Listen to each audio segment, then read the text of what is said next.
What's up, guys? Welcome to the Chow car. We're here at our local Costco doing a Costco run. Because of the social distancing days, we try to maximize our shopping trips. So, just wanted to show you guys some of the things that we like to buy at our local Costco to maximize the amount of meals that we can make at home. So, let's get started.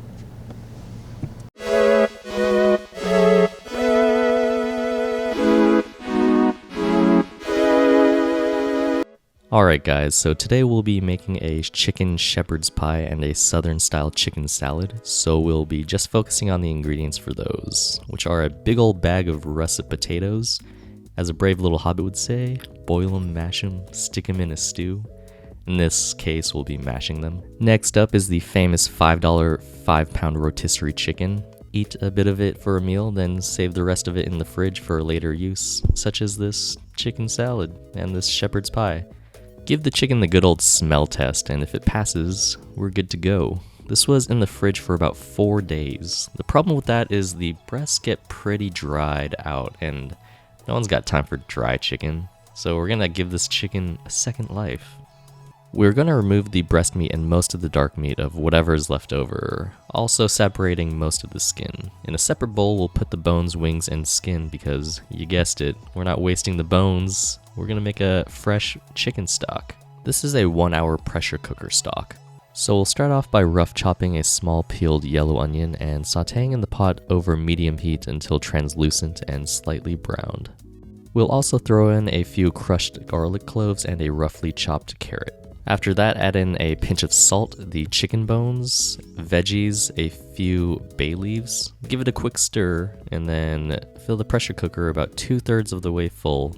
Cook on high pressure, which is 15 psi, for about 1 hour.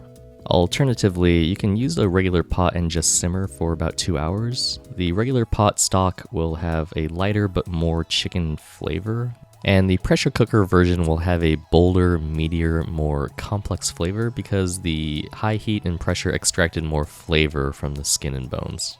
After done cooking, just strain it out and don't forget to press out all of that chicken goodness. We'll use about 2 cups of this for the shepherd's pie, and you can store the rest in the fridge for 3 to 4 days or in the freezer for pretty much forever.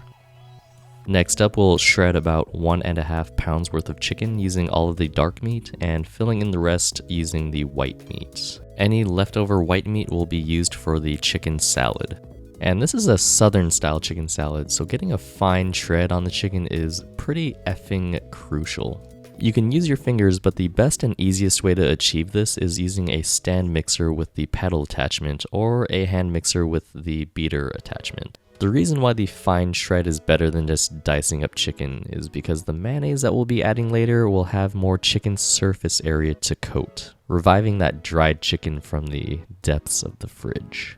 It also just eats better, it spreads better on crackers and sandwiches, and it's definitely worth the effort. So with about 2 cups worth of shredded chicken, we'll add about a half cup of mayonnaise, about a teaspoon of dry ranch seasoning mix, freshly ground black pepper and salt to taste.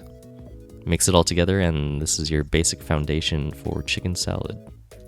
We'll be making a fruit variation and spicy variation of chicken salad today, so I've small diced some red grapes, Fuji apple, and some pineapple.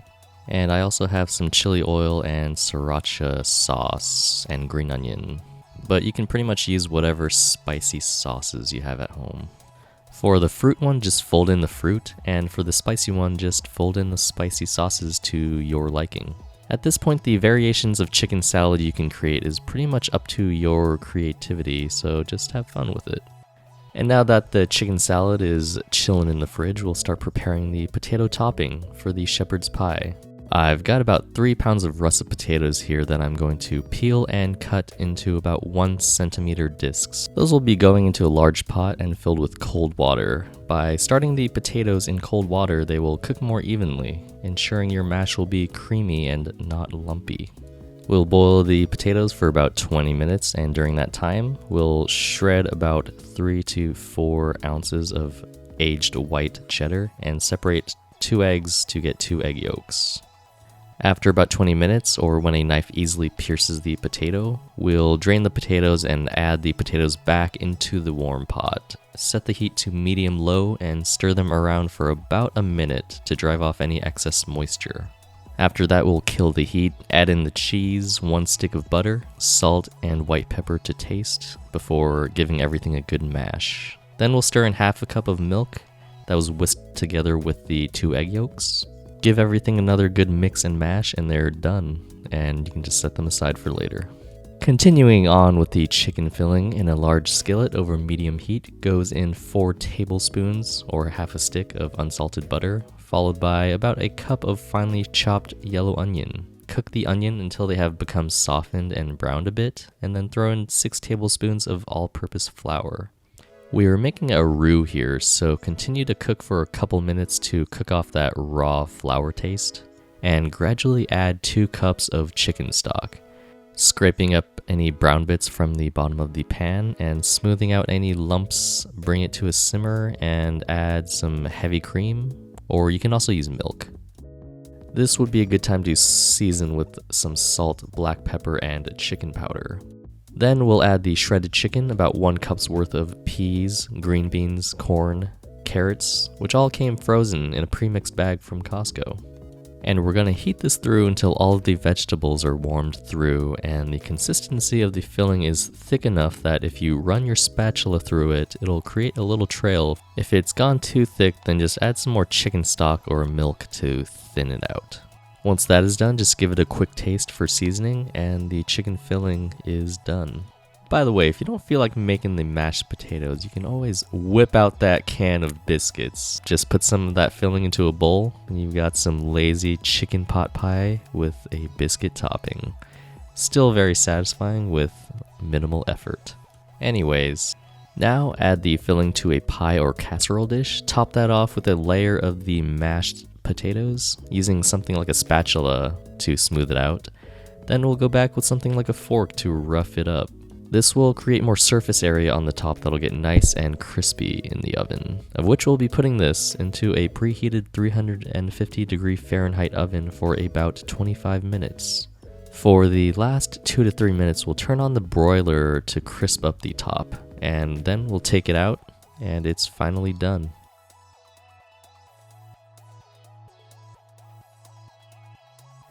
Hey guys, we hope you guys enjoyed the video. The chicken salad turned out great as usual. I really like the creativity you can have with it. The fruit variation is always a favorite of ours because the sweetness from the fruit with the savoriness of the chicken goes super well together. That chicken shepherd's pie though, that filling is such a great way to use leftover chicken and get some more veggies in your diet because pretty much anything will taste good in that cream sauce. I mean, I'm not a huge fan of peas, but in that pie, pretty good. If you guys enjoyed the content, please help us out by hitting that like button. Any questions can be directed to the comment section below, and stay tuned for more cooking videos in the future. We'll see you guys next time.